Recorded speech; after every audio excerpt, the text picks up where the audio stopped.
compartir pantalla. Ustedes solamente me siguen viendo a mí, ¿no?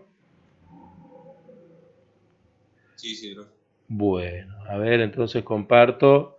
Más que nada para, bueno, igualmente si no en la grabación lo que va a ocurrir es que me van a ver a mí nada más hablando y los textos que yo muestro un poco cuando compartimos antes, porque compartía los precis y quizás sí las presentaciones tenían cierto sentido, que se vean.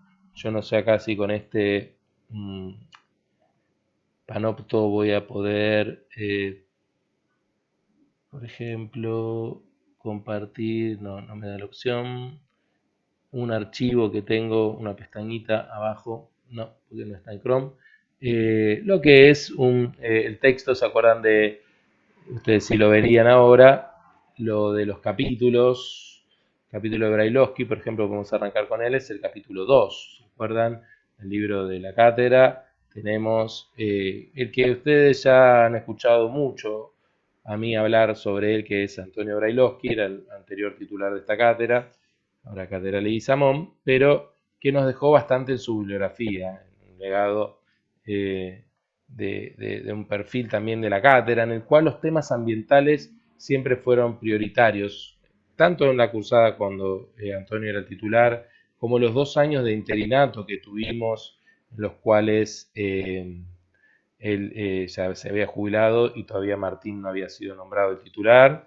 Y ahí, mientras Laura Puga era un poco la que nos coordinaba, siempre mantuvimos Memoria Verde como el libro, diríamos, guía de nuestra cursada, hasta que pudimos lanzar nuestro libro de esta cátedra por Editorial Maipue, en el cual también Antonio fue invitado y escribió este capítulo 2 sobre la actualización de la historia ambiental argentina. ¿Por qué pone actualización? Bueno, porque como que viene a agregarle un capítulo más a Memoria Verde, ese libro que yo tanto les hablé y que tenía que ver con la historia ecológica de nuestro país. Bueno, voy a simplemente cerciorarme que esto esté grabando. Perfecto.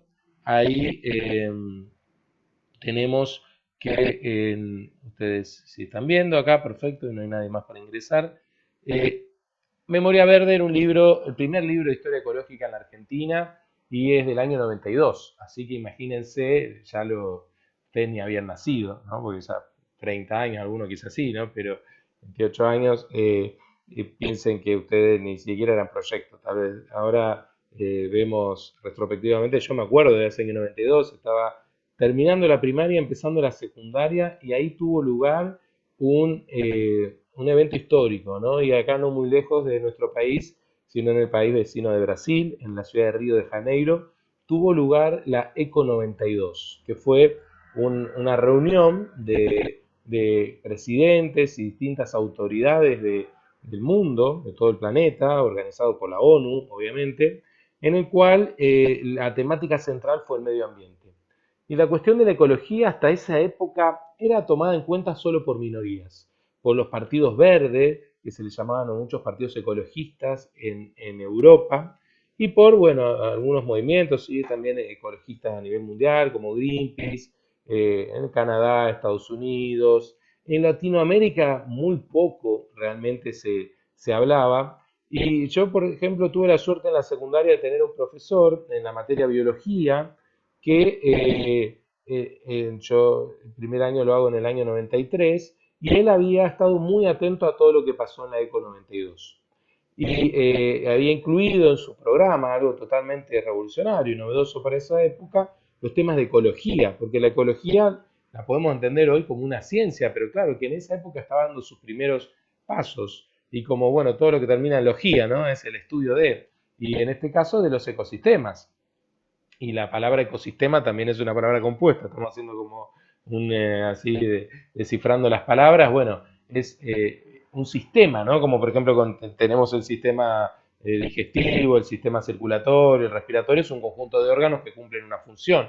Bueno, cuando hablamos de un sistema, estamos hablando de justamente, ¿no? La lengua, el habla, es un sistema de símbolos, de palabras, pero el ecosistema tiene que ver con el ambiente en el cual nosotros estamos insertos y en el cual muchos factores entran en juego. Lo mismo que en un sistema circulatorio está el corazón, las venas, las arterias, la sangre, etcétera, ¿no? En el respiratorio, no sé, la nariz, los pulmones, la tráquea, los alveolos. Bueno, tenemos como muchos elementos que lo constituyen. Un ecosistema también, y siempre ponemos el mismo ejemplo, ¿no? Una laguna, y ahí hay agua, hay sol, hay plantas, hay animales, y también puede estar la mano del hombre que se mete ahí y contamina, ¿no? Entonces vemos que todo interactúa, que el efecto de la luz solar, que el clima, la temperatura, que los animales, las plantas, la interacción que hay entre ellos.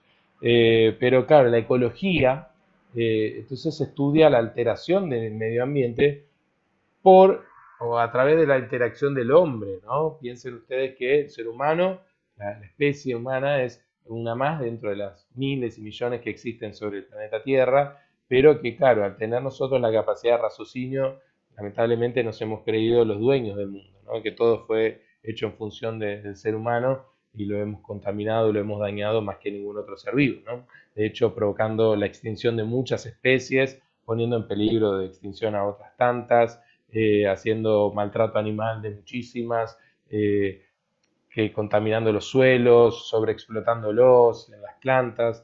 Realmente tomar conciencia ecológica es algo que, bueno, por ejemplo, a mí el hecho de haber estado ya muchos años trabajando en la cátedra cuando era Brailovsky nos hizo tomar conciencia a raíz de leer el libro Memoria Verde, que bueno, por una decisión de cátedra posterior, ¿no? Con Martín hemos decidido retirar Memoria Verde como material obligatorio, por más que yo siempre lo vivo referenciando y se los compartí y lo pueden ver y leer completo si quieren, pero sí que en nuestro libro, en el de la cátedra actual, tiene el capítulo 2 que es sobre la historia ecológica, pero más actual. Todo lo anterior, las fases de desarrollo que nosotros ya estudiamos, la colonial, los primeros años de vida independiente, lo que tiene que ver con las dos más tal vez más importante, ¿no? Para nuestro estudio, que fueron la de la inserción de la Argentina en la División Internacional del Trabajo y la de la industrialización sustitutiva de importaciones, que son las que hasta ahora hemos estudiado. Y bueno, en la clase anterior arrancamos con la de la modernización periférica. En Memoria Verde llegaban hasta el año 92. Y claro, pasaron un montón de cosas en ese lapso y muchas relacionadas con el tema medioambiental.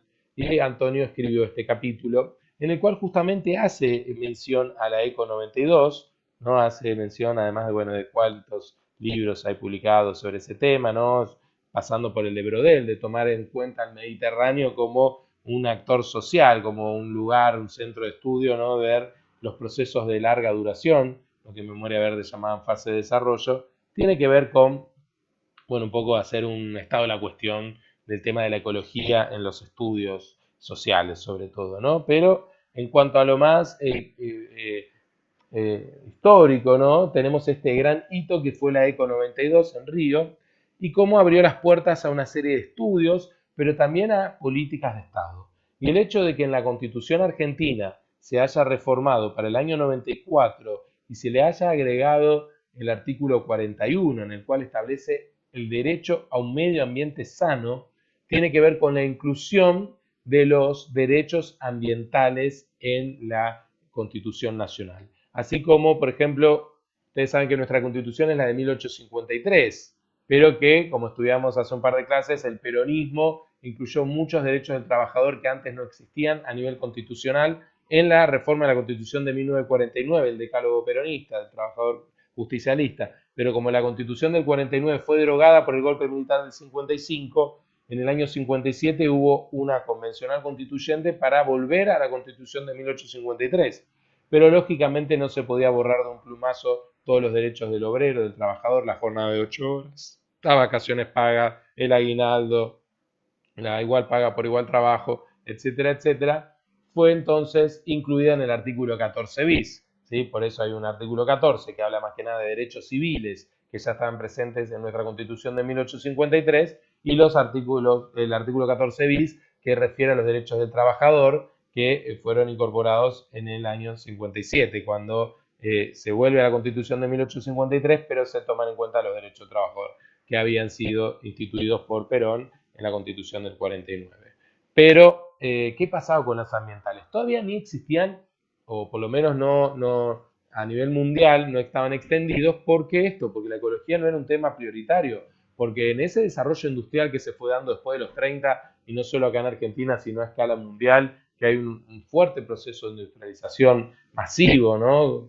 Que es continuidad del que se viene dando desde la época de la Revolución Industrial, ¿no? Pero cada vez más contaminante, ahí se empezó a tomar conciencia, después de, por ejemplo, todo lo que fue la guerra de Vietnam, ¿no? Todos los bueno, las bombas atómicas de Hiroshima y Nagasaki, en lo que fue la Segunda Guerra Mundial, el fin de la Segunda Guerra Mundial, el 6 de agosto del 45, esas bombas atómicas, después lo que fue la guerra de Vietnam en los 60 y 70, se empezó a tomar conciencia del gran daño ambiental. Bueno, en estos días que explotó ese, no se sabe, ese arsenal o depósito de fuegos de artificio en Beirut, ¿no? En el Líbano, provocó ese gran hongo que algunos decían es una bomba atómica, algunos expertos especialistas pues decían que no, que es distinto el hongo de la bomba atómica, pero sí una gran destrucción de infraestructura, causó muertes y heridas, lógicamente muchas pérdidas materiales también, pero también la contaminación, imaginen esa explosión genera una gran emisión de gases que dañan el ambiente, obviamente,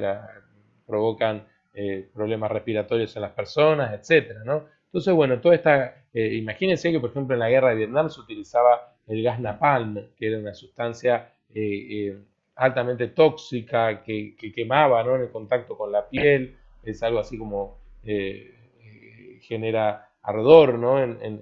Y quemaduras es una bomba que envía una sustancia similar al fósforo, ¿no? Como que genera las quemaduras. Entonces, todo eso llevó a un replanteo y a empezar a ver la ecología como una temática de Estado. Y el hecho de que figuren en las constituciones, antes teníamos un texto en la cátedra anterior de un Isabel Armengol, un cubano, un investigador cubano, el soporte que teníamos era Cubalex, que creo que si está en forma digital se lo voy a compartir, porque hacía un estudio comparado de las distintas constituciones de América Latina. Por ejemplo, en Cuba se aplicó en el año 92, en el mismo año de la ECO 92, los artículos a su nueva constitución. Y el resto de América Latina también, todo en torno a los 90, en Colombia, bueno, en Brasil, obviamente, y esto en Argentina llega también muy poquito después, en el 94. Y hoy por hoy está a nivel constitucional el derecho a un medio ambiente sano. Pero como todo lo sabemos bien, ¿no? Una cosa es la ley escrita y otro lo que ocurre en la realidad, que lleva a que el incumplimiento de esas leyes terminan siendo delitos, pero que son tan extendidos que a veces ni tomamos conciencia, pero por lo que hay que luchar es para que justamente se haga justicia en torno a ser beneficiario de esos derechos. Hay que reclamar que ellos se cumplan. Como puede pasar cuando nos explotan a nivel laboral, decimos, bueno, yo trabajo porque no me queda otra, me están explotando, pero bueno, hay que tomar cartas en el asunto, es presentarlo ante la justicia, ante una explotación, un incumplimiento en lo laboral. Bueno, lo mismo habría que hacer con lo ambiental. Y de hecho ocurre cuando hay protestas y planteos ante la justicia. Como vamos a ver ahí que Brailovsky, yo solamente se los adelanto, un fallo de la Corte Suprema por un reclamo individual y de un grupo de vecinos sobre el tema de la contaminación del riachuelo. Ese es un mero ejemplo dentro de los cuales y los varios que Antonio va mencionando en el artículo, ¿no? En el capítulo 2 de nuestro libro. Son distintos casos de contaminación y cambios ambientales en Argentina, porque también teníamos otro texto que era sobre un libro de Antonio que se llama Historia Ecológica en Iberoamérica, y la última parte la estudiamos en el capítulo 4 del tomo 2, que se llamaba La etapa de la globalización, pero como era de historia de Iberoamérica, presentaba ejemplos también en toda América Latina, ¿no? Pero este capítulo únicamente se refiere a los casos más concretos de Argentina y que tiene que ver todos con esta última etapa, de los 90 a esta parte. Y el primero con el que arranca es el del ferrocidio, ¿no? Todo lo que termina en cidio tiene que ver con asesinato, bueno, del sistema ferroviario argentino. Ustedes saben que, como veíamos a partir de la etapa del modelo agroexportador, cuando la inserción de la Argentina en la División Internacional del Trabajo, el ferrocarril era el principal medio de transporte para trasladar las materias primas del interior del país hacia Buenos Aires, hacia la región cercana al puerto, para después en barcos poder transportar hacia el extranjero y exportarlas. Bueno, ese sistema ferroviario era una red extensísima en cuanto a kilómetros de extensión de vías férreas y bueno, con las líneas que todos conocemos tal vez, ¿no? La de zona sur, obviamente que usted conoce mucho mejor que yo, con los tantos ramales que tiene, ¿no? El tren Roca, como se le sigue llamando, que sale de la estación Constitución, pero que va para La Plata, que bueno, para Lomas, para un montón de lados, en zona sur, que bueno, originalmente y en parte hasta ahora, no conozco hasta dónde llega, pero sí iban hacia el sur de la Patagonia nuestra. Después, el que tomó yo cuando volvía de la sede hasta mi casa, el Belgrano Sur, desde la estación Buenos Aires, que está en Barracas, ahí yo me tomaba el 100 o el 95, o hasta incluso caminaba por el puente viejo de Barracas, y ahí la estación Buenos Aires, en lo que es Barracas, ahí muy cerquita de la cancha de Barracas Central, pero que ahora con las reformas que hubo, llegaba solo hasta Sáenz, ¿no? Hasta Pompeya, y ahí, si no tomaba el 85 hasta la sede, ese ferrocarril se mete hacia el conurbano en la zona sur-oeste, ¿no? Tiene dos ramales, uno que va hasta González Catán y otro hasta Libertad, que es donde vivo yo, y que ahora conectó con 20 de junio y Marcos Paz, el ramal de Catán, ¿no? Continúa hasta Marcos Paz. Pero antes ese se internaba hasta La Puna, hasta San Luis. Imagínense después, pasaba por La Pampa, llegaba a San Luis, cómo fueron recortándose después. Todos los que van hacia el norte, los tres ferrocarriles, el Belgrano, norte, ¿no? El San Martín y el Mitre. Y todos iban hacia, bueno, el norte que sigue en paralelo la ruta, en realidad que es posterior, la ruta 9 al ferrocarril que pasaba de Tucumán, ahora llega solo hasta Tucumán, ¿no? Pero Tucumán, Salta y Jujuy, uno veía las vías paralelas a la ruta 9, hoy por hoy todas abandonadas, únicamente llega hasta Tucumán el tren. Y después el que va hacia Misiones, ¿no? Entonces, obviamente pasando por Córdoba y Rosario, que de ahí, por ejemplo, en la estación Belgrano, haya dos, Belgrano R y Belgrano C, tenía que ver con cuál iba hacia Córdoba y otra hacia Rosario, ¿no? Y bueno, toda la historia ferroviaria que es hermosa, ¿no? Todos los clubes de fútbol, incluso de Rosario Central, uno de los primeros clubes de la Argentina, tiene que ver con este ferrocarril, ¿no? El ferrocarril central, bueno, también un equipo de Santiago del Estero, que se llama algo así, ¿no? Que tiene que ver con el ferrocarril. Entonces vemos cómo la historia argentina estuvo cruzada por el ferrocarril, incluso esta del fútbol, ¿no? En la zona sur ni hablar, de Banfield, Lanús, de Avellaneda, de Lomas, pero también ver cómo en los 90, ya desde la década del 70, ¿no? Pero en los 90 se va a dar este ferrocidio, en el cual se las empiezan a cerrar, gran cantidad de ramales. Hay pueblos y ciudades que prácticamente quedan desconectados y van desapareciendo.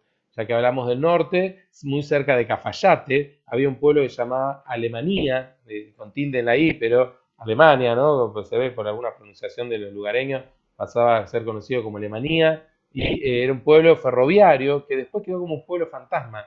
Hay algunas casitas, estaba la vieja estación, y nada más, haciendo alguna excursión ahí desde Cafayate, tal vez los puedan llevar y ver ahí lo que es el pueblo abandonado, un pueblo fantasma, porque desde que dejó de pasar el tren, el pueblo perdió vitalidad, claro, le daba movimiento que pasara el tren y que mucha gente se dedicara, no sé, a llevar el diario, a comerciar, traer y vender productos, y todo eso quedó varado y obviamente la gente se fue a vivir o a Cafayate o a Salta Capital o a Cachi o a otras ciudades más cercanas, ¿no? Entonces vemos cómo el aislamiento que generó la parada del ferrocarril generó mucho abandono, ¿no? Esto lo hablábamos ahí en el grupo WhatsApp por un comentario de Fede, uno de sus compañeros, ¿no? En relación a lo que veníamos hablando de los piquetes, ¿no? En Plaza Winkle y Cutralcó y en Tartagal, bueno, también por todo el tema de las privatizaciones en Salta se vio por lo que era, y General Mosconi, perdón, también, me olvidaba, ¿no? Por la privatización de YPF, privatización de ICF, Yacimientos Carboníferos Fiscales. Todo parte un poco de un modelo de Estado, nunca desprender las cosas y verlo como cosas aisladas, sino todo lo que tiene que ver en común con estos fenómenos de que después de los 70 se va dando este auge del neoliberalismo. Entonces se privatizan muchos servicios de empresas que antes eran públicas, entre ellos los ferrocarriles y las petroleras y la carbonífera, y eso genera otra lógica de producción que es distinta a la privada a la estatal. La estatal hasta puede contemplar lo que para el empresario serían pérdidas, porque hay otra lógica, otro fin. Transportar, con la línea bandera, vemos que puede generar cierta pérdida a aerolíneas, pero uno piensa, bueno, pero permite un viaje más corto entre Buenos Aires y Salta, en vez de hacerlo en micro en 20 horas, un avión te lleva 2 horas, y un empresario comercial salteño que quiere invertir en Buenos Aires o al revés, de vinotecas o lo que sea, pueden viajar con mucha más frecuencia y obviamente no eso sumado al turismo, lógicamente, pero digo, conectar el país en forma aérea es necesario con otros fines y no únicamente la ganancia que obviamente la empresa comercial de aeronáutica tiene, que es vender pasajes para ganar plata, pero la del Estado hay otro fin allá. Entonces, claro, toda esa lógica cambió con las privatizaciones. Y en cuanto al ferrocarril, claro, dejó mucha gente parada, quedó desocupada. Y está el documental de Pino Solanas, de estos cuatro que yo le comentaba que Pino armó en lo que llamó Proyecto Sur. Pino también tiene una concepción muy ecologista también, y en Proyecto Sur estaba muy en pie todo lo que era la denuncia de la megaminería, del fracking, ¿no? Siempre lo escuchamos hablar a Pino sobre esos temas, y uno era las denuncias del ferrocidio también.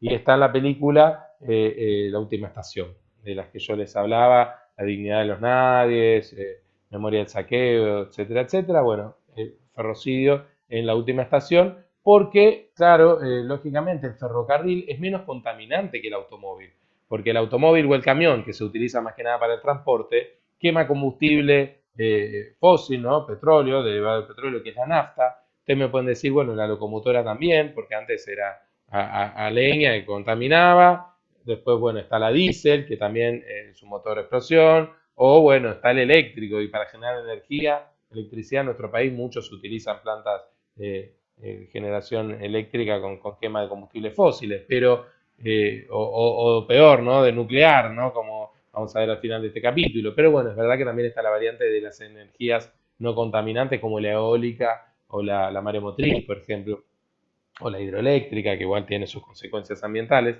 Todo, mano del hombre, la naturaleza genera consecuencias malas por lo general, pero acá lo cierto es que el ferrocarril es menos contaminante porque, claro, un camión que traslada en todo su acoplado toneladas de una materia prima, en una formación de vagones se puede transportar mucho más. Y entonces ahí en comparación de costo ambiental, el ferrocarril es menos contaminante. ¿Contamina? Igual sí, pero mucho menos que el automotriz. Y bueno, obviamente por intereses económicos de empresarios del transporte automotor, hasta de sindicatos vinculados a ese gremio, en cuanto a la construcción de rutas, fue pesando mucho más el transporte automotor que el ferroviario. Y se dio este gran ferrocidio, que es uno de los tantos ecocidios, como señala Brailovsky en el otro texto que les hablaba, que es el de Historia en Iberoamérica, utilizaba ese concepto.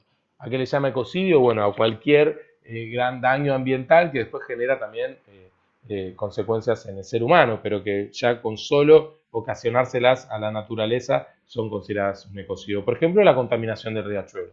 Obviamente que genera después problemáticas a las personas que viven a veras del riachuelo, pero el solo hecho de haber dañado de tal manera ese río, ¿no? La cuenca Matanza-Riachuelo, que desde la etapa de la colonia, ¿no? Con todo lo que era arrojar ahí, esto no lo vemos, en la materia antes se veía mucho lo que era el sebo, la sangre, los ojos, las vísceras de las vacas, de los mataderos, de los saladeros, eran arrojadas al riachuelo, y esto la hacía más lento el curso de agua, lo colmataba, ¿no? El fenómeno de colmatación, lo mismo sumado a que las vacas se acercaban a la guada, ¿no? Al río a tomar agua, y con sus pezuñas iban erosionando los bordes del suelo, previamente habiendo sido deforestado, ¿no? La primera muerte de riachuelo va a ser la deforestación, después el uso intensivo del ganado para la guada, y que obviamente después, sumado a los desechos del saladero, y ni que hablar después a los desechos del frigorífico, que ya se le empiezan a agregar químicos a esa agua, fueron generando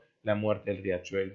Ni que hablar ya con la petroquímica, ¿no? Con el polo petroquímico que hay ahí en Dock Sud, toda una cuestión muy ligada ya a una industria pesada. Ahí ya después va a haber niveles de zinc, de plomo, o sea, de metales pesados que lógicamente tienen consecuencias altísimas en el daño al ser humano por solo vivir. Nadie va a decir estar tomando agua, pero sí con solo vivir, pisar esos fangos, pensar también la cantidad de casas construidas en la vera misma del riachuelo, eh, generó muchas consecuencias ambientales, y por lo tanto ahí tuvo que actuar la justicia en torno a ese fallo en favor de una vecina, ¿no? Contra la ciudad autónoma de Buenos Aires contra el gobierno de la provincia de Buenos Aires y contra el gobierno nacional, los tres que comparten jurisdicción en la cuenca del Riachuelo, para que finalmente se dé el saneamiento que tiene que ver con la rectificación del mismo en todos sus tramos, tratar de sanear es de quitar, por ejemplo, todos los barcos viejos que había hundidos, evitar que las fábricas sigan arrojando residuos, ¿no? Sobre todo líquidos que en las industrias que están algunas todavía localizadas a ambas márgenes del riachuelo, lo que tiene que ver con reforestar sus márgenes y dar un proceso también de limpieza de las mismas aguas y sobre todo de los barros, ¿no? De lo que hay por debajo del agua. Y eso lo fue haciendo la ACUMAR, que fue una agencia creada por el Estado para dar respuesta a ese fallo de la Corte Suprema. Bueno, ahí tienen otro tema muy interesante entonces que Brailovsky señala, que tiene que ver con el riachuelo, para muchos y muchas que viven en zona sur y lo cruzan a diario, tal vez lo cruzaban para trasladarse a Capital, viendo o sintiendo el olor, ¿no?, de aguas tan contaminadas. Yo creo que igual algo se ha mejorado. Yo recuerdo de niño que iba a Lanús, en el 37 iba de Capital, de mis padres a lo de una tía abuela que era en Lanús, y ahí sentía el olor cada vez que pasaba por el puente de Victorino de la Plaza. Decía, ¿qué es este olor? Y claro, era el del agua, que se sentía muy, muy fuerte. Ahora tal vez cada vez que cruzo me acostumbré, no sé, con el 95, bueno, lo colectivo para de Capital ir a la sede cuando voy de una escuela que trabajo a la mañana hasta las 3 ahí o hasta las 2 para llegar a las 3 a la sede, se siente ese olor mucho menos, creo yo, porque también se ve un poco más de árboles y plantitas, por lo menos en ambos márgenes, por más que sigue siendo un río netamente y altamente contaminado, hubo épocas peores, ¿no? Y esto del fallo de la Corte Suprema ayudó muchísimo a que en estos ya casi 14 años después del fallo se agilice un poco la labor de ACUMAR y del Estado controlando, ¿no?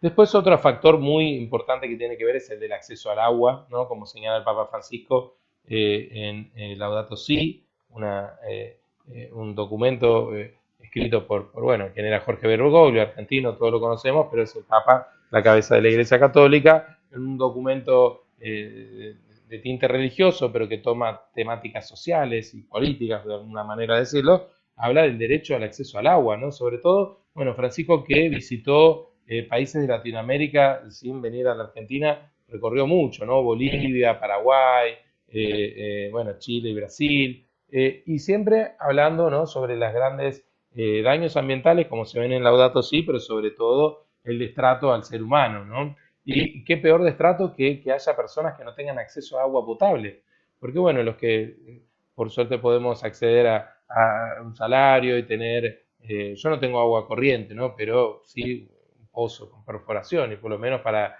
lo que es la higiene, uno tiene un agua de cierta potabilidad, ¿no? Tampoco me animo a tomarla por, bueno, un poco mañoso, y compramos bidones de agua con mi señora, pero mucha gente acá en el barrio toma agua de la canilla y es agua de pozo, que sabemos las napas se han ido contaminando, ¿no?, con todo esto de lo que plantea Brailovsky. En grandes áreas del conurbano también se ha dado la extensión de cañerías de lo que es el agua corriente, por este tema que hablábamos el otro día del modelo neoliberal de las privatizaciones. En los 90, en la época de Menem, se privatizó lo que era Obras Sanitarias de la Nación, OSN, y se transformó en Aguas Argentinas, pero era una empresa privada, extranjera, de capitales franceses.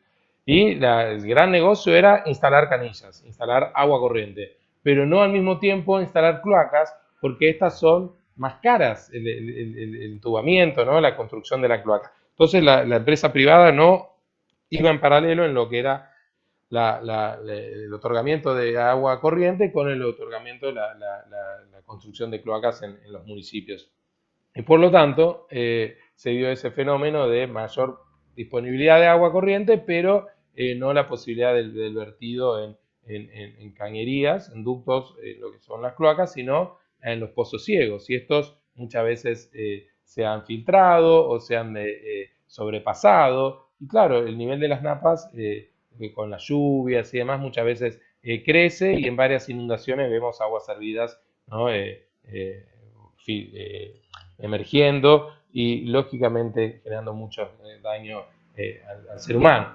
Ahora bien, todo esto tiene que ver mucho con esta lógica, porque aquí en el área metropolitana vemos el tema de la inundación como un fenómeno, ¿no? de daño ambiental, ¿no? Causas que vamos a ver ahora en el siguiente apartado, pero en otras áreas del país que lógicamente distan de acá, pero que tienen otro clima, son mucho más secos, basta ir al norte, noroeste sobre todo, y ver la falta de agua. Y también en esos casos falta de agua para beber, ¿no? Y no solo acá en el Gran Buenos Aires, lo que tiene el agua contaminada de las napas, sino en otros lados por escasez de agua, de que no haya agua para nada, ¿no? Entonces, esto lógicamente requiere una intervención mayor del Estado.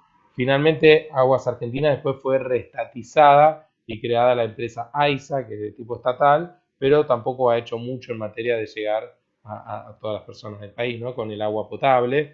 Y vemos que muchas veces se han privilegiado estos emprendimientos privados en cantidad, como es la megaminería, que ahora también vamos a referirnos, y se requiere grandes cantidades de agua para el lavado de ese filtrado que se le hace al metal obtenido de la minería a cielo abierto, que es mediante explosiones, después se hace un lavado en piletones con agua en una mezcla sulfúrica, ¿no? Con ácidos para desprender el oro o el otro metal que sea, el metal que fuera de la roca, ¿no? Lo que se llama la purificación, como veíamos muy al comienzo de la materia, en tiempo de acompañamiento, la purificación de la plata se hacía en Potosí con el azogue, con el mercurio, y eso generaba la contaminación de los mitallos. Bueno, ven, no estamos tan lejos cuando vemos que en nuestras provincias cordilleranas, con la minería a cielo abierto, se contamina muchísima agua, ¿no? con ácido sulfúrico, y eso afecta obviamente a la salud de las personas con esa agua que queda filtrada, ni que hablar de la contaminación de los glaciares,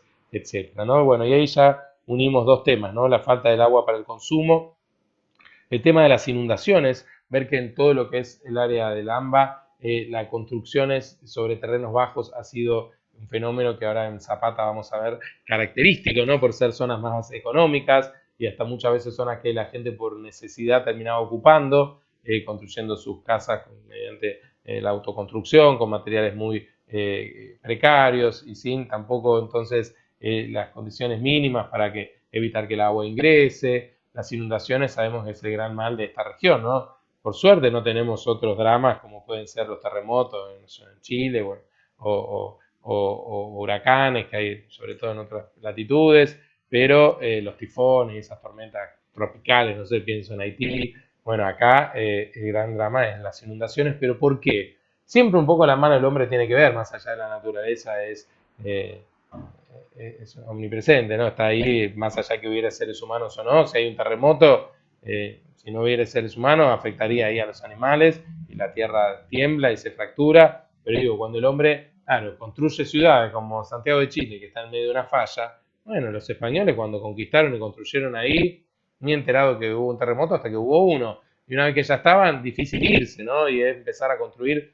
Yo estuve en Santiago y ahí se construye de otra manera, no se utiliza el ladrillo, no se utiliza tanto el cemento, sino que se hace más bien vigas, estructuras de vigas de madera o de metal, ahora mucho más flexibles, y paneles de materiales también muy flexibles, o antes eran todas casas de madera, y claro, tiemblan y se mueven, se sacuden, pero no se fracturan como podría ser que una pared se te venga abajo de ladrillos matando personas y teniendo que volver a levantarla. Claro, bueno, acá ¿qué pasó? Hemos construido en el medio de un valle de inundación. Buenos Aires es una ciudad fundada frente al río y que lógicamente al principio uno ve lo que es el Parque Lezama, la continuidad de lo que va a ser la Casa Rosada, la Avenida de la Rábida, que después baja hacia lo que es Puerto Madero. Todo eso fue ganado al río. Antes llegaba el río hasta ahí, hasta de la Rábida, hasta donde hay una especie de balconcito y uno puede mirar hacia abajo, que la calle está en las canchitas de fútbol, que una vez hemos ido a jugar ahí, quedan más abajo, y comienza todo lo que es Puerto Madero. Lo mismo continúa en Plaza Francia, en Recoleta, en todo lo que es Palermo, Belgrano, hay todas barrancas, Barranca de Belgrano, y hasta San Isidro. ¿Por qué? Porque el desnivel, todo lo que viene hacia abajo ahí, era antes parte del río y se le fue ganando.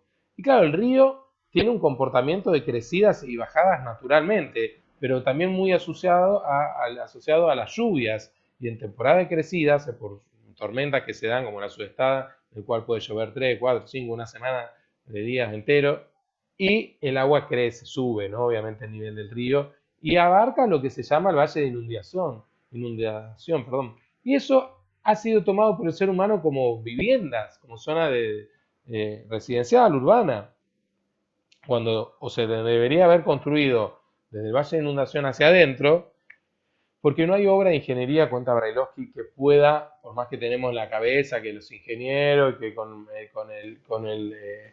no sé, con el hormigón podemos hacer grandes tubos y llevar el agua hasta el río, que cae de las tormentas, claro, pero después el río, cuando viene con la corriente, por eso la sudestada es terrible, porque viene justamente con el agua, la trae el río hacia adentro de la ciudad y no permite que la lluvia por esos ductos fluya hacia el río, ¿no? Como salida, sino que al contrario, inunda, trae agua. Y eso obviamente provoca lo que hemos visto en miles de imágenes televisivas, esas grandes inundaciones. Yo me acuerdo de una en el 85, que mi papá volvió con el agua hasta todo mojado porque llevaba el agua hasta la cintura, cruzando avenidas, con el peligro que eso incluye que se salen las tapas de las cañerías, ¿no? Y puede uno caerse ahí abajo o electrificarse, todo motivo de que hemos construido sobre una zona inundable.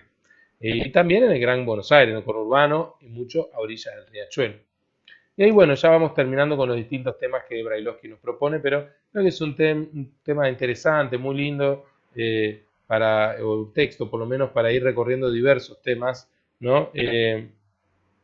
Con el tema de la edificación. Claro, fue un negocio y ahora lo vemos, por ejemplo, en la zona norte, en lo que es Pilar, Escobar y el Tigre, ¿no? Las torres que han hecho en el Tigre, lo mismo que en Puerto Madero, que son todos terrenos ganados al río, imagínense, ¿no? Lo que esto puede llegar a pasar dentro de unos años, ¿no? Pero esos countries y torres lujosas, el Nordelta y demás, hablan de negocio inmobiliario. Eso nadie lo puede negar, dudar, y es hasta donde se ve, hay que tener argumentos para decirlo, ¿no? Pero priman ahí sobre todo los intereses financieros, económicos, ¿no? Pero sacando que hubiera o no caso de corrupción para que haya permisos municipales y demás, digo, es poca planificación al menos, ¿no? Porque después eso generó en los barrios vecinos falta de agua. Porque, claro, de agua potable, una torre de 20 pisos que tiene, no sé, 100 unidades tal vez de habitacionales, es mucho más que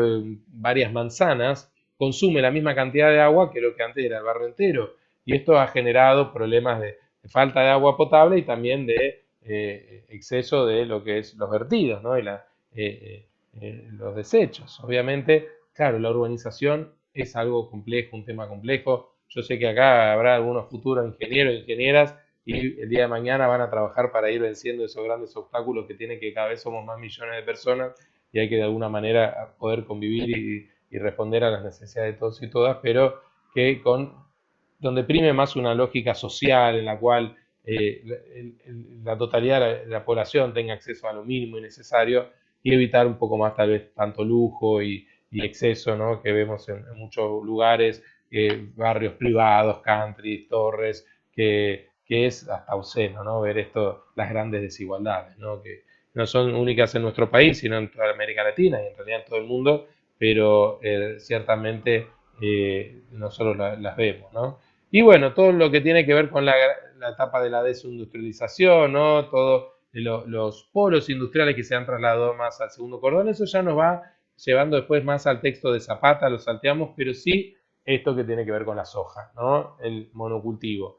Habíamos visto al principio de la materia el modelo agroexportador, estaba ligado a la exportación sobre todo de trigo, cebada, centeno, carnes, pero de los 70 a esta parte el gran cultivo ha sido la soja, monocultivo porque todos los dueños de campo han prácticamente desmontado todo lo anterior y puesto este poroto, ¿no? Como le podemos decir en forma vulgar, ¿no? Despectiva tal vez, ¿no? Como Yuyito, lo le había hecho la expresidenta Cristina, tiene que ver con una oleaginosa, ¿no? Una planta cuya semilla sobre todo se utiliza para la industria aceitera, para, bueno, miles de derivados, ¿no? La leche de soja, la salsa de soja, el queso, que es el tofu. Tal vez nosotros no estamos tan acostumbrados, somos uno de los principales productores de productos sojeros, pero son más para exportar, ¿no? Y el gran comprador de todo esto es China y mucho es para alimentar, bueno, alimentar chanchos, que ahora dicen, no, bueno, directamente mejor exportemos chanchos.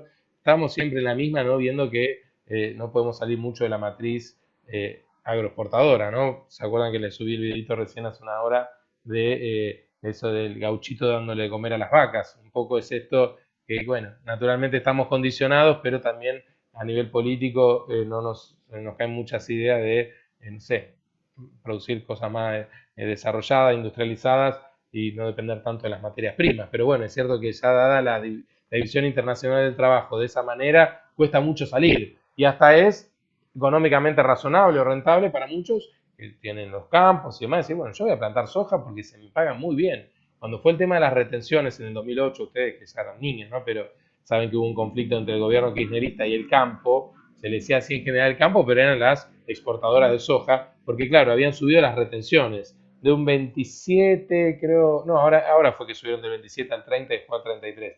En ese momento ya iban a subir a más del 40 las retenciones, pero porque el precio de la soja estaba a $500 la tonelada, algo que ahora después ha bajado muchísimo, ¿no? Y que también oscila mucho por algo que el mercado argentino no maneja. Es una commodity, tiene que ver con un precio marcado por el mercado internacional, como casi todas las cosas, ¿no? Pero uno piensa en algo que se fabrica acá, o la ropa, o lo que más que nada se produce y se come acá, pero esto que es de exportación, lógicamente el precio lo marca en las bolsas, o sea, lo que es las cotizaciones internacionales, como el petróleo, como el oro, como, bueno, muchos productos, sobre todo la soja, ¿no? Y esto hizo que, bueno, hubo una guerra prácticamente, un blockout, las organizaciones empresariales del campo pararon la comercialización, pararon la circulación, metieron sus tractores en las rutas, cortando todo. Muchas veces se quejaban, y algunos medios lo hacían también, de los cortes de ruta de los movimientos piqueteros,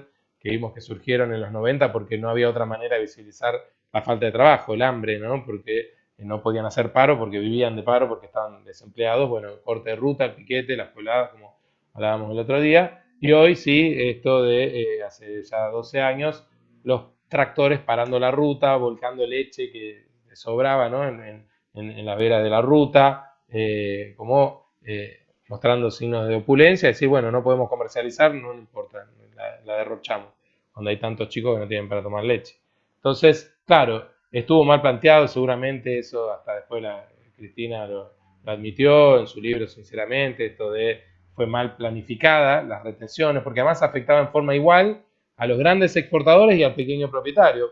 Y lógicamente ahí sí hay que discriminar, hay que distinguir, y los impuestos deben recaer más sobre los que más tienen y no sobre los que menos tienen, si no son algo que lo asfixian.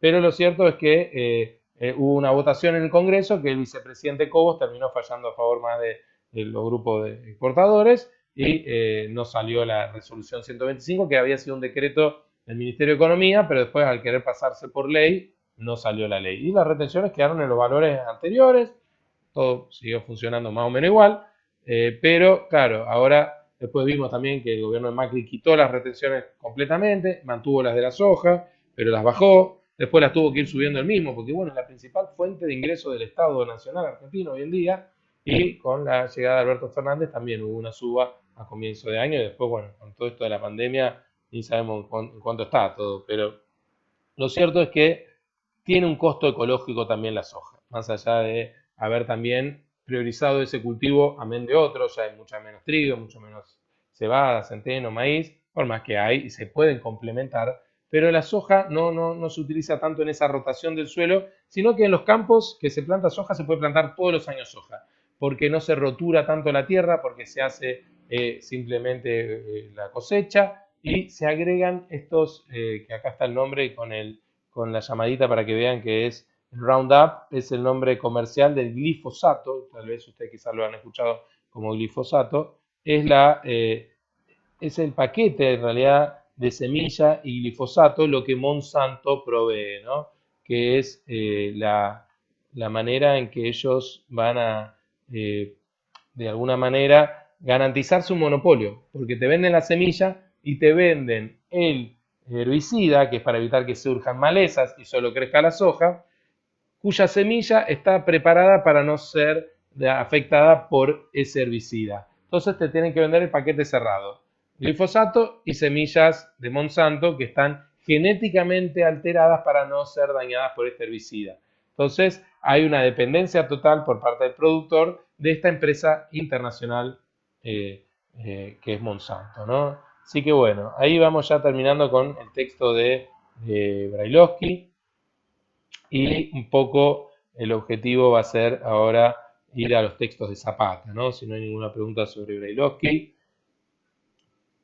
No sé si lo alcanzaron a leer antes de la clase. Son textos bastante largos los de hoy, pero van a ver entonces que la temática un poco es muy común, tiene que ver con lo espacial, con lo ambiental. El de Antonio nos lleva y nos trae un poco de la ciudad al campo, pero todo sobre el impacto que tiene las actividades productivas en la vida del hombre, la mujer, ¿no? Y del medio ambiente, ¿no? El otro que es la mega minería, lo que tiene que ver con la minería a cielo abierto, el fracking, en cuanto a la extracción de petróleo y gas de menos acceso, cuando se va perforando la roca, ¿no? Y malgastando, o sea, en el sentido de derrochando, pero es para obtener ese mineral, ¿no? Agua en cantidades, litros y litros, toneladas, con el fracking, ¿no? La fractura hidráulica. Todo esto, bueno, ligado a Vaca Muerta, ¿no? Que en la provincia de Neuquén, tanto el gobierno de final de Cristina, el de Macri y ahora el de Alberto continúan negociando con esta empresa norteamericana, ¿no? Para extraer en Vaca Muerta el gas y el petróleo. Y bueno, y después lo que tiene que ver con las centrales atómicas, como fue Atucha 2 de la Siemens, que la cerraba en otras partes del mundo, pero las abría acá en Argentina, y después avanzando con Rusia y China, este método de generación eléctrica que tiene que ver con la energía atómica, con el uranio, ¿no? Con un manejo que, por más que sea muy cuidado, como dice Brailovsky, por más que no ocurra ningún accidente, que sería una catástrofe, algo que todos pensamos en primer momento con el Beirut, ver un hongo así, imagínense si explotara Tucha, pero, o el reactor Caram, ¿no? Hay un desarrollo importante en Argentina de la energía nuclear desde la época de Perón, ¿no? Con el Instituto Balseiro en Bariloche y con muchos ingenieros alemanes que vinieron después de la Segunda Guerra Mundial, y con todo lo que tiene que ver con una industria que no es contaminante en sí, pero sí muy riesgosa, ¿no? Porque, bueno, busca la extracción de energía dentro de materiales radioactivos y eso genera un costo larguísimo a largo plazo, ¿no? Porque genera una basura industrial, ¿no? Unos residuos que tienen que ver con cuestiones contaminantes de estos materiales que generan la energía atómica, pero que son radioactivos y esa radiación queda por cientos de miles de años en riesgo, ¿no? De cómo deshacerse de eso, es el gran costo que tiene la energía atómica, que bueno, parece muy rentable y que genera muchísimo y demás, pero que hay ahí escondido y para las generaciones futuras tal vez estamos dejando abajo de la alfombra algo que puede ser muy peligroso. Pero bueno, pasamos al texto de Zapata, que ustedes han leído dos textos, o deberán leer dos, que son el de la página que estamos acá, el texto de expresiones territoriales de los diversos modelos socioeconómicos del país, que ustedes ya leyeron un primer fragmento para el primer parcial, hasta la página 7 u 8 creo que era, del cual ahí ustedes sacaron, por ejemplo, el concepto de modelo agroexportador, muchos y muchas, porque acá quedaba muy en claro cuando hablaba de que la ciudad estaba diseñada en pos de ese modelo agroexportador por bueno, el puerto, por los ferrocarriles, por el campo, de lo que se producía era exportado, ¿no? Y con los inmigrantes que arribaban, se fueron poblando los barrios periféricos de la ciudad de Buenos Aires y después también el Gran Buenos Aires. Pero ¿qué ocurre después del año 30, ¿no? Y después del año 30, acá Zapata ya a partir de la página 9, creo que nos va a empezar a hablar de estos loteos económicos, ¿no? El crecimiento del AMBA, de Gran Buenos Aires, ahí hay un mapa, y, perdón, subo, vengo, parezco un ascensor, ¿no? Acá, el proceso de industrialización, sustitutivo de importaciones, bueno, como todos sabemos, ¿no? Después del 30, acá empieza, ay Dios, empieza a señalar esta particularidad, ¿no? Que se agota el modelo agroexportador, se inicia la ISI, la industrialización sustitutiva, ustedes ya son expertos en eso, y expertas, y van viendo cómo esta gran mancha va creciendo con los tres cordones o coronas, ¿no? Del Gran Buenos Aires, que es la ciudad, el AMBA, ¿no? La ciudad más que el Gran Buenos Aires forman el AMBA, el área metropolitana de Buenos Aires, con tres cordones o coronas. Bueno, para ustedes que son de zona sur, quizás Avellaneda y Lenucia, esa primer cordón, y después ya, y Lomas, ¿no? Pero después ya más adentro estamos en una segunda corona, y claro, después hacia el sur siempre ya se conecta con el Gran La Plata, ¿no? Yo me acuerdo que fui a La Plata con la universidad, la materia que había hecho que era geografía histórica, y fuimos a la ciudad de La Plata, a Berisso y Ensenada, ¿no? Donde estaban los grandes frigoríficos, ¿no? El de la Swift, y ver todo como eso, después hay una continuidad, ¿no? Esta gran mancha de aceite, como habla Cecilia Zapata en su texto, que es la región del área metropolitana, que bueno, ahora todos manejamos ese concepto por esto del COVID, que los casos son considerados como de una única región, Capital y Gran Buenos Aires, el AMBA, por este fluir constante de personas que, bueno, ahora se limitó muchísimo, de las 6 millones, creo que personas que entraban a la Ciudad Autónoma de Buenos Aires provenientes del conurbano, una de ellas yo y seguramente muchos de ustedes, se limitó a 1,5 millones en los primeros días de la cuarentena. Después, bueno, fue variando y hasta el día de hoy solo los esenciales pueden viajar en transporte público, en auto, bueno, están todos los controles en los puentes, y en el ingreso a la capital. Pero esta ciudad entonces que fue creciendo en los 30, algo habíamos visto con el texto de Zapata, de que bueno, ya desciende mucho lo que es la migración extranjera, por más que hasta los 40 y 50 se sigue dando la inmigración europea, pero es cierto que después va a venir sobre todo una inmigración interna de las provincias del centro norte, asociado a la crisis del 30, al descenso de la producción agrícola ganadera y a la búsqueda de trabajo industrial en las fábricas que después de los 30, después de que se va saliendo de la crisis, proveía Buenos Aires, Rosario, Córdoba. Y en Buenos Aires, claro, se van a dar esta modalidad de asentamiento denominada Villa Miseria, llamadas cantegriles en Uruguay, favelas en Brasil, callampas o campamentos en Chile, porque así los menciona Bariloche en su texto. Bueno, el asentamiento precario, ¿no? O de las de capital, como la 31, la 21-24, de gran densidad, ¿no? Y hasta hoy por hoy con edificios de 3, 4 pisos, o las más características del conurbano, que pueden ser barrios muy, muy humildes, ¿no? Pero no con tanto hacinamiento como sí en la capital.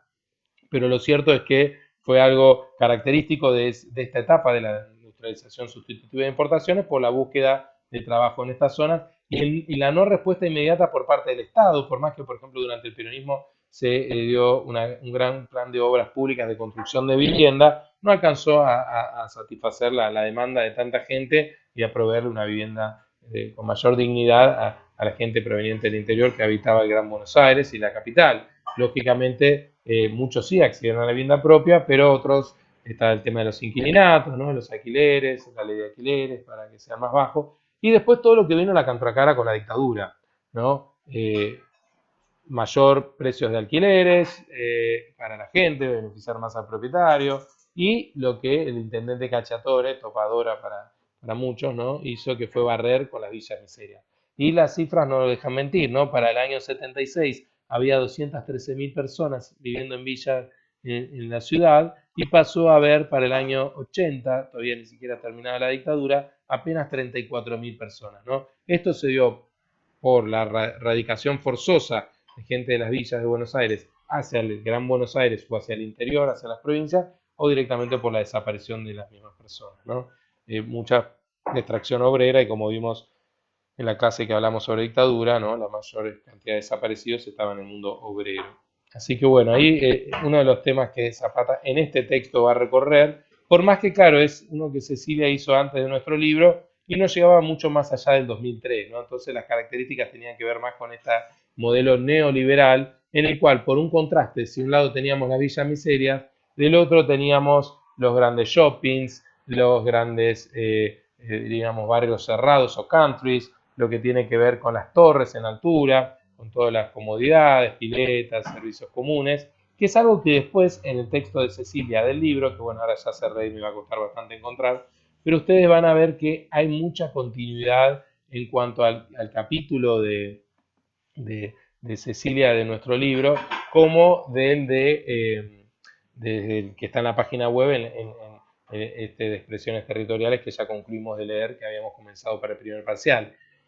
No hay mucho cambio en la lógica habitacional. Cierto es que, y la urbana, ¿no? La ciudad no crece prácticamente su cantidad de población. El conurbano, por más que tiene una tasa de crecimiento mayor, tampoco es algo que está desbordándose en lo que son números, pero sí que nunca logra dar respuesta al tipo habitacional, ¿no? Falta mucho más programa de construcción de vivienda en el Gran Buenos Aires, que es la capital. Por más que, bueno, en los gobiernos kirchneristas, en el último de Cristina o el anterior, se había lanzado el Procrear con construcción de barrios, ¿no? Yo acá muy cerca de la base aérea de Morón hay un barrio entero que se construyó, manzanas con torres bajas de 4 o 5 pisos hechas por el Procrear, ¿no? Mientras que otra posibilidad eran créditos personales a tasas muy bajas y largos plazos para la remodelación o la construcción en forma autónoma, ¿no? De la persona que tomaba el crédito Procrear. Mientras que la otra modalidad era de construcción de barrios. Hubo en el conurbano unos cuantos, ¿no? Pero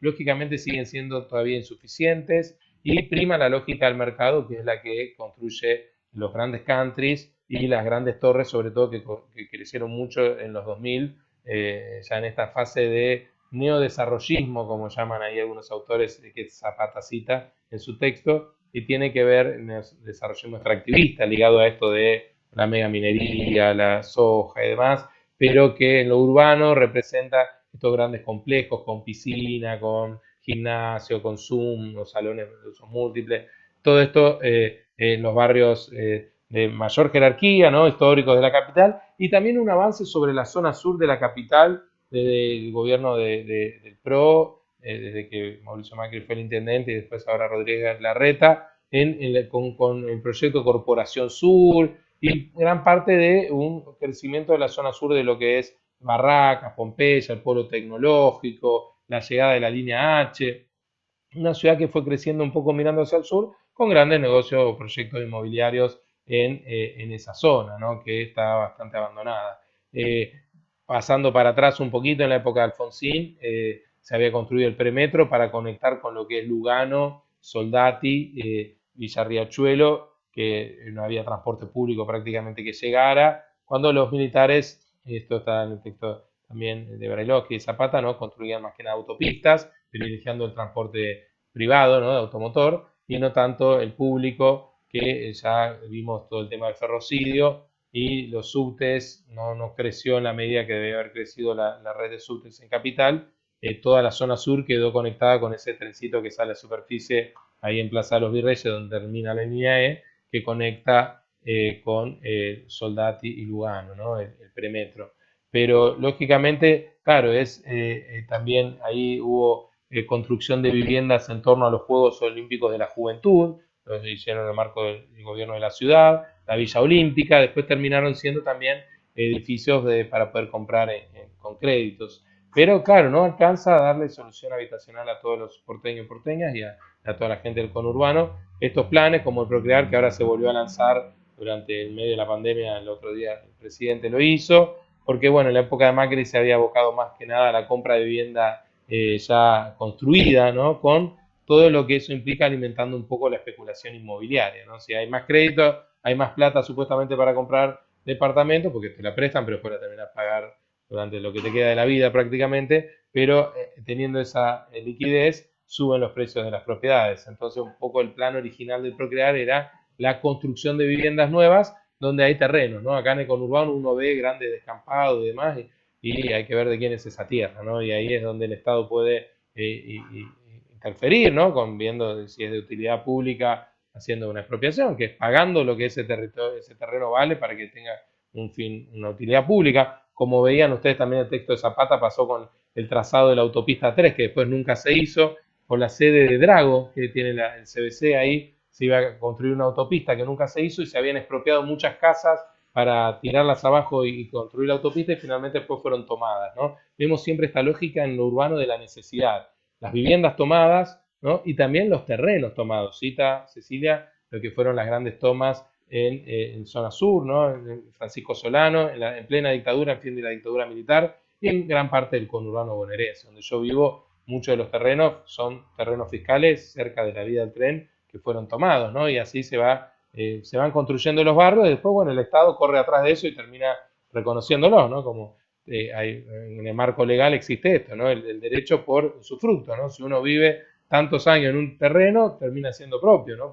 Porque, bueno, uno después a eso, así se fueron formando los barrios, incluso en la capital, en la década del 20, 30 y demás, ¿no? Pero ahí es donde siempre entran estas dos lógicas en contradicción, la lógica privada, capitalista, ¿no? Y la lógica de la necesidad, ¿no? Porque vemos que muchas veces esas grandes tomas se dan en terrenos que después aparece un supuesto dueño, las pide, desalojan a la gente a veces a los tiros, y hasta en la tele hace poquito vimos que eso estaba ocurriendo, porque claro, en la situación esta de emergencia de la pandemia, muchos han optado por esto, por la toma de terrenos, que es algo que el Estado ahí tiene que estar presente viendo la solución, ¿no? De quiénes son esas tierras si están improductivas, qué fin se les puede dar, ¿no? Y verle, darle alguna solución habitacional a tanta gente que no puede acceder a un derecho básico que es el techo, ¿no? Ahí también, citando al Papa Francisco, como decía Brailovsky, el derecho al agua, también está el derecho a las 3T, ¿no? A la tierra, al trabajo y a un techo, ¿no? Y mucha gente ninguna de esas tiene. Así que, bueno, estos temas que estamos trabajando a partir de hoy, la semana que viene, nos vuelven a meter en cuestiones puntuales sobre ese gran macrofenómeno que ya hemos estudiado, que son la fase de desarrollo de la industrialización sustitutiva y de la modernización periférica, y bueno, del 2001 para acá, como lo quiera llamar cada autor, ¿no? Pero ir viendo, bueno, la cuestión de salud que vamos a abordar más adelante, y las cuestiones más ahora ligadas a la tecnología, a lo que tiene que ver, por ejemplo, a los fake news, a lo que tiene que ver la ciberpolítica y demás, son los textos que nos quedan de nuestro libro, el de, bueno, María Elena Borjas y Beatriz Díaz, el 9, el de eh, el capítulo número 10 sobre también las enfermedades de María Eugenia Duri, y el de, vamos a leer el de Charbucchi, Marcela Charbucchi, que no recuerdo si no es el 8, sobre las tecnologías, ¿no? Así que, bueno, esto un poco ya pensando en ese segundo parcial, que ya no falta tanto, solo 2 semanas, hay un feriado en el medio como para descansar un poquito y además aprovechar para leer las cosas que uno venga un poquito atrasado o atrasada, y después, bueno, las consignas el 20, ustedes las devuelven el 24, yo las corrijo para el 27, y ahí sí ya sabremos quiénes están en final, y como se ha comunicado en estos días, está la posibilidad del final ahora en el llamado de septiembre en forma virtual. Así que bueno, preguntas. A ver, estoy en la sala, ¿no? Bien, y a ver si esto está grabando. Viene por ahora funcionando bien, parece, una horita de clase. Díganme ustedes, a ver, ¿alguna pregunta, comentario, duda?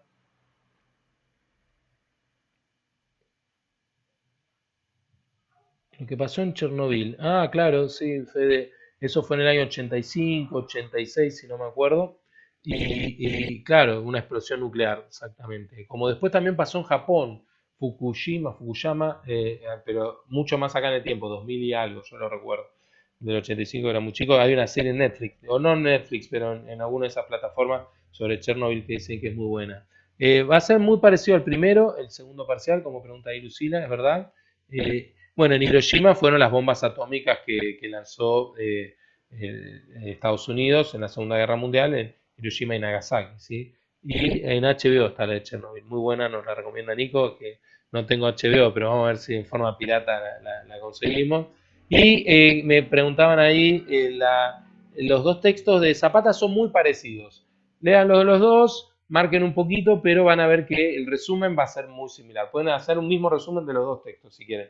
Cuando van a ir leyendo y van a encontrar, por ejemplo, el mismo cuadro estadístico sobre las villas en Buenos Aires, cómo fueron desmanteladas por Cacciatore y cómo después crecen. Lo que pasa es que el del libro llega más acá en el tiempo y abarca toda la etapa, por ejemplo, del kirchnerismo, el cual vemos una continuidad en cuanto a, por ejemplo, esto de los edificios, bueno, porque un poco también la ciudad, mientras fue el kirchnerismo a nivel nacional, la ciudad estuvo gobernada por el PRO, ¿no? Y ver esta lógica de el mercado y las grandes torres con la piscina, el Zoom y la parrillita y todo, y no viviendas populares que necesitan la clase trabajadora. Pero sí en el conurbano ver esto de, por ejemplo, Plan Procrear, o en la ciudad de Buenos Aires cuando fueron los Juegos Olímpicos de la Juventud, la construcción de esas viviendas. El Plan Procrear también tiene torres al lado de la estación Buenos Aires, que yo les hablaba, ahí hay unas torres todavía a estrenar, creo, del Plan Procrear, y también en Sáenz, en Pompeya, pegada a la estación del ferrocarril Belgrano Sur, hay otras torres muy altas y varias,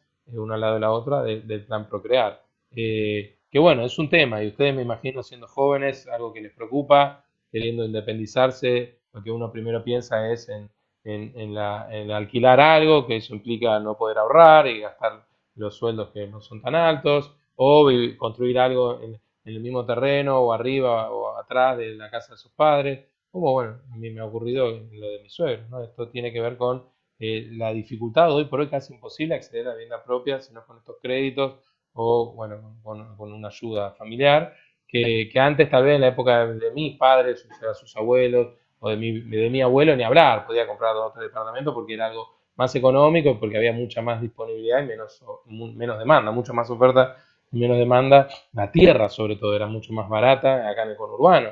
Y ahora es imposible en los mismos lugares que vivimos nosotros.